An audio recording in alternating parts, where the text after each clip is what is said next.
Hello everyone, it's Emily. Welcome back to my channel. Now I apologise that I have not uploaded this past month. It has been extremely busy and it has been, well, obviously the past 2 weeks have been quite erratic, I think that's the word for it, and very hectic. So this is obviously what I've been wanting to try and talk about, but obviously I've got another crazy week ahead. So yeah, I just want to point out I've been busy with work, been busy with dance. I have a dance showcase next Friday, which I am so nervous about doing because we did a dance recital in front of just a couple of people last night, and oh my god, the nerves was just, oh my god, was like absolutely awful. And yeah, about shortly after that I was constantly like shaking with fear because it was just so nerve-wracking, but it was really good. So this video is obviously it's funny because like it took me a while to figure out what on earth should I name this title, and I thought the perfect one, and it is called Anxiety Over a Loved One. So this has just been so hectic. I just can't seem to understand how it suddenly came to this. Like seriously, like surely that can't be possible, right? So I'm gonna try and like remember everything from what has happened to what I've been trying to mention, so hopefully I won't forget anything. So about 2 weeks ago, my older sister, I don't even know what the word is for it, but for like the past year I think she's been on like this sort of injection. I know it's called like Depo, but it's short for like a very long name, but I can't even pronounce. Now that kind of treatment that she has every 3 months just to stop her from having a baby. But for the past couple of weeks she's been she's decided to like come off it and switch to the birth control pill. So you know, she spoke to my mum about it and she was said, yeah, that's absolutely right. She had a quick word with me about it. Well, not exactly, but yeah, I just didn't see any like worry over it. So she phoned up the doctors and, you know, just gave her that bit of advice, and that's kind of when things started to take a bit of a drastic action. I mean, I don't even know how this even happened, but she was given a blood pressure to take home. Now, for years, she has always had high blood pressure, which before I didn't even see it as a big deal because, I mean, when we were kids, she would always have like really low blood pressure. So for it to go up high in adulthood, it's just a bit strange. Now, I've had my blood pressure checked, obviously. Yeah, anyway, I'll get to that bit in a minute. So, and for like the past week, she had to take it home to her and obviously have it like checked like every morning and every night time, just to, you know, see how it goes from there. And there would be moments where like it was high, it'd be like normal, and then she would send it off to like the doctors, and obviously they would give her like a result. Now, me being the most idiotic person because of my stupid health anxiety, I mean, like, I didn't even think that having a high blood pressure was even a problem. And it's funny because, I mean, I joined a health anxiety group thing on Facebook, and I've seen loads of people like write down, oh my God, my blood pressure's high. I keep taking it again and again. And I'm like thinking, why do you keep taking it for? That's going to like, you know, it'll probably like explode or something. I mean, I know that can't happen. Surely that can't happen. But that's what I always fear, that every time I take my blood pressure, you think, oh my God, it's like the machine will just explode because it's so bad. But obviously, me being the idiot, I freaking Googled if like having high blood pressure was even a problem. And apparently it said, yes, it is a problem. It is bad. It's a high risk of a stroke or a heart attack or something bad. And of course, that's when my anxiety completely like blew me off. So, and I was terrified to take my blood pressure. And I was like thinking, oh God, because like, sometimes like my sister stays with her boyfriend at his house. Well, she's done that quite a lot. And, you know, like she wanted me to obviously have like mine checked. So I had mine checked, and the first time I did it, it was like 140/90, which, me again being stupid, I thought it was normal. But again, I don't know if it even works, but again, that was quite high. But then again, I was so anxious, you know, taking it, my anxiety was rising. So I'm pretty sure that's what it happened. And then I took it again a few days later, and it was like 130/80. So I haven't Googled, because I keep telling myself, don't you dare Google. don't ever do it, because otherwise it will come back and get you. So yeah, so I'm praying to God, you know, that was completely fine and stuff like that. So yeah. And then last Friday she got a phone call from the doctors, and obviously like he said that, you know, yeah, your blood pressure is high, but it's like nothing to worry about. And now she's and then like she said that she has to go for a blood test next Monday. So again, my anxiety was like, oh shoot, like what happens if, you know, they like find something when she goes for a blood test, like they're gonna find something bad. Because I mean, I have really bad anxiety every time that my sister always have these these health checks, because believe it or not, it's always bad news. Now, if you just let me just quickly tell you what has actually happened throughout the freaking years. It is just insane. So obviously at the start she lost her baby. She had a stillbirth, which I hate freaking saying on this video, because I know that she doesn't even like watch my videos whatsoever. So I feel, you know, awful saying that. And apparently the doctors and the nurses, they just kept coming back and forth with like good news to bad news to good news to bad news to last minute, bam, he's gone, just like that. So I feel like ever since then, I've really lost my trust with doctors and nurses, because it's like, how could they not even know? I mean, like, they knew something was wrong, but they didn't do anything about it. They did a blood transfusion, which didn't even work, because like he didn't even need it in the first place. So yeah, anyway. And then and this is again where like the anxiety sort of like kicks in, because we're so close to my birthday. So about 3 or 4 years ago, she had a needle stuck in her foot, left it till last minute, and she went up to like the hospital and tried to remove it, but she couldn't do it because she hates being in pain. Literally hates being in physical pain. But me, however, I'm completely all right with it. I mean, like, I think because I've been so hurt emotionally, like emotional pain, like, yeah, that's even worse than physical, in my opinion. So she wanted to have it like surgically removed. So, which sucked, because we was meant to go to Brighton for my birthday, and we didn't because of that particular reason. So I was annoyed about it. So yeah, this is kind of when, oh God, it's going to happen again, you know what I mean? Like, it's obviously a sign. And then a few months after that, she had appendicitis. And what annoyed me so badly was that I knew what it was right away, but nobody believed me. The doctor, obviously, like before she went to hospital, he said, yeah, it's appendicitis, you need to go by ambulance. But they didn't have any ambulances available, which in my opinion is pathetic. Like, seriously. So yeah, and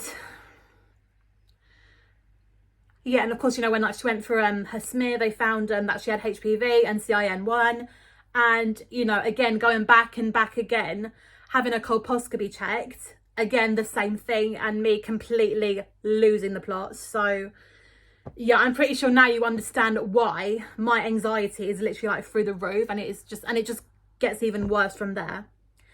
So the other day I see a text message. Now this shows how annoying my family truly are, because like they know about my anxiety, they know how much I panic when, you know, they say that, oh, they're thinking of having this checked, they're having that checked, and you know, I'm constantly like losing the plot. I'm suddenly like screaming, and I'm crying, or I'm freaking out, because you know, like, I don't even trust the doctors, I don't trust the nurses.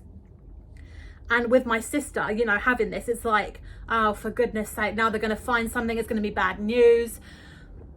But they just remain positive. And what I find quite interesting is that, do you know what, whenever I'm positive, or whenever I'm like, oh, do you know what, it's nothing to worry about, I'm not even going to worry, it's always bad news. But whenever I do worry, it turns out to be good news, but I'm not getting my freaking hopes up. So the other day, I come home from the park and I see a text message, obviously just by my mum, because, you know, I was sitting next to her on the bus, and, you know, she had a phone like that, so I was just, you know, looking. And then my sister mentioned, like, ECG, and I'm thinking, what the hell does she mean? Like, she's, like, by ECG. She's not having an ECG done, is she? And then, like, my mum replied saying, like, what is that? Don't tell Emily. Like, don't tell me. And then that's when I thought, oh, for goodness sake, they're hiding things from me again. So, I mean, I know what an ECG is, you know, because, like, my mum had them. I've watched Dr. Rand, you know, like, he explained how it works. So, yeah, but, and I've been on like the health anxiety group thing, and, loads of people have gone back and forth having ECGs. But so again, it's just, oh my God. So she's having an ECG and a blood test next Monday, which again is really affecting my anxiety, because I'm like thinking, oh God, like now my birthday's going to be ruined next Wednesday. I've got work next Thursday, and I've got the showcase next Friday. So I don't know how I'm going to freaking react, or how my anxiety is going to be. But yeah, so I feel like the only option I need to do is just challenge my thoughts. Now, this is something that I learned when I was in therapy. And you know what? It's so easy to do, because there are times when I don't even know that I'm even doing it. And it's just amazing how it works.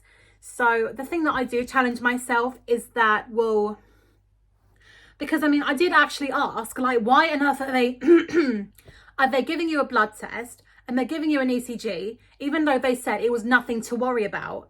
And my sister said to me, it's because like I've got high blood pressure, or because I want to try for a baby. And she's coming up with all like these different answers. So I'm like thinking, well, what the hell is it? And it's just so frustrating. So I don't even know why, but I don't know if it's because, like, high blood pressure, or trying for a baby, making sure everything's all right. And if that's the case, then yeah, that I should be all right with it. And, I am trying to get into my head, like, stop freaking out, stop panicking over a health check. Like, stop doing that. And it sucks for me, because I wish to God I could just have the confidence to do that. But as a health anxiety victim, I'm literally the victim that avoids it. And it's just so frustrating. It's like, oh my God, why can't why can't I stop hiding? And it really is annoying. So I feel like all I can do now is just hope that it won't be bad news. My birthdays can still go ahead as planned, because like we're planning to go to Brighton. I might do a video vlog for my birthday there. I'm not 100% sure, but we'll just have to wait and see.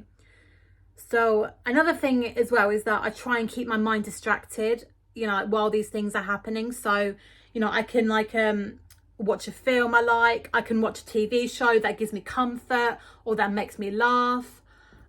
I would say Only Fools and Horses. I don't know why, but that show is really, really comforting to me. It's been like my comfort show since I was a kid. So, I'm planning to do that. And, focus on myself, just try and like question myself, like it won't take long. It will only take like a few minutes, but it's just so annoying living like this. I hate living like this. You know what I mean? But I am trying to get in my head, like, for God's sake, stop overreacting, because I know I overreact. And I don't know if that's just my personality, or if it's just anxiety. But, and it's just sucks, because I feel like, do you know what? It's not just my personality, it's actually fear. Now, fear is like a reaction to like current events. And what I'm obviously doing is reacting to like what happened a few years ago. And obviously, like, the year before that and the other year before that, every single time that my birthday would, come, something would happen last minute, and then it won't even go ahead as planned. So I think I'm more worried about that happening. But, so yeah, because I know that if I continue worrying about something like that, then it's just gonna like waste my life and everything. And what makes it so sad is that I wish to God we could just go back to like last year, because last year was just incredible, you know what I mean? But then I keep thinking to myself, do you know what, think about the goals that I achieved this year. Like getting my job back, doing a showcase, achieving a dream. I met Dean Gaffney, so yeah, that was amazing. I conquered fears. So, especially like holding a tarantula, that was intense, but it was worth it. So, it just shows that I'm not as fearful as I am now, or maybe as much as I was before. But, yeah, it's just so annoying. And another thing as well is that, my sister did have an ECG. My mom's had an ECG. So, yeah, I know what they are. So, but yeah, I am freaking dreading next Monday. I know that like it's going to be early in the morning, so, hopefully I can go ahead with the day as planned. But I'm just like, oh my God. But, I have, the important thing is to like try and challenge your thoughts. Maybe like question yourself, or maybe like distract yourself. And what annoys me is that whenever my family say to me, you need to relax, you need to relax, I always reply with a no, I can't relax. Because if I do that, then that's when my anxiety will get the best of me. So I am trying to like do something relaxing, you know, like watching a show, do this and do that. And it has helped. So yeah. But anyway, guys, yeah, I wanted to come up and just, you know, because I haven't filmed the most Rose and Forgotten kids shows lately, you know, because of all this happening and like being busy with work and dance and, you know, everything that's happening. So yeah, hopefully I will be off this summer, and I will think of something good that I can talk about and share. So yeah, I don't know whether to keep you guys updated or anything. I might, but I might not. So we'll just have to wait and see. But yeah, having anxiety like over a loved one is like extremely difficult, because, you know, like you think, oh God, are they okay? Are they not all right? And obviously, like, you know, because you've had like a very past trauma with it. And of course, you know, it's normal to feel like that. It's so natural. It's just a reaction. So yeah. Anyway, guys, I can't believe I made this like 16 minutes long. I'm so sorry. But yeah, hopefully, I hope that this video does actually like help you, and hopefully there'll be other people that can reach out to me and tell me that, oh my God, I know the feeling, it was scary and stuff like that. But you know, I just want to come up and say, you know, if you are struggling, please talk to somebody, please. You know, because I talk to my mum a lot, even though she doesn't really understand me sometimes. But yeah, just please talk to somebody that you know will understand you. Okay, so I'll see you soon, and hopefully next video I'll be in a much better mood. Okay, so see ya.